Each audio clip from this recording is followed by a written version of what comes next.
Chaque jour, Charles et Carole vous présentent la leçon de l'école du sabbat.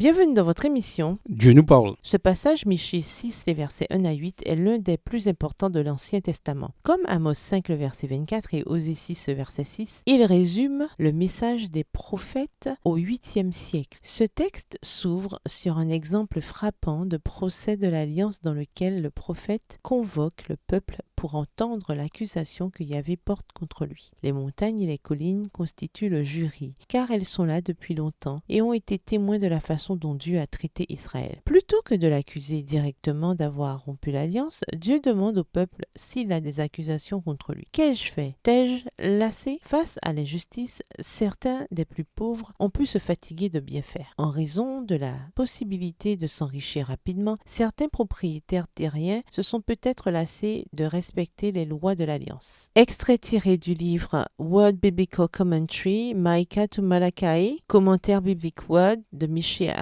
Malachi, au volume 32 à la page 50, livre écrit par Ralph L. Smith. Par la réforme qui s'ensuivit, le roi s'appliqua à détruire tout vestige d'idolâtrie. Les habitants du pays avaient suivi si longtemps les coutumes des nations voisines en se prosternant devant des statues de bois et de pierre qu'il semblait presque impossible à un homme de supprimer toute trace de paganisme. Mais Josias était résolu à persévérer dans sa tentative de purifier le royaume. Extrait du livre Prophètes et Rois, chapitre 33, page 281, livre écrit par Ellen G. White. À méditer. Certes, nous sommes adventistes du 7e jour et parce que notre message est celui de la vérité pour notre temps, nous considérons, à juste titre, être dans la même situation que le peuple d'Israël qui connaissait des vérités que le monde autour d'eux avait besoin d'entendre. C'est un grand privilège pour nous, mais pensez-vous que nous nous montrons à la hauteur des responsabilités qui accompagnent un tel privilège? Mettez-vous à la place de Daniel. Il a vu son pays être envahi et vaincu. Le temple, le cœur de toute vie religieuse, a été détruit par des païens idolâtres. Ainsi, dans quelle mesure la connaissance du livre du Deutéronome pouvait-elle soutenir sa foi ou celle de tous les Juifs à ce moment-là? En d'autres termes, comment ce livre l'a-t-il aidé à comprendre ce qui se passait et pourquoi? De la même manière, comment notre compréhension de l'Écriture dans son ensemble nous aide-t-elle à faire face à des périodes et à des événements éprouvants qui, si nous ne la connaissions pas, pourraient être très décourageants pour nous? Qu'est-ce que la réponse à cette question devrait nous apprendre sur la place centrale que la Bible doit occuper dans notre vie spirituelle? Au sein de votre groupe, étudiez la prophétie des 70 semaines de Daniel 9, les versets 24 à 27. Quel rôle l'Alliance joue-t-elle dans cette prophétie et pourquoi l'idée d'Alliance est-elle si importante dans ce contexte et pour nous aujourd'hui? Au revoir. Et à demain si Dieu veut.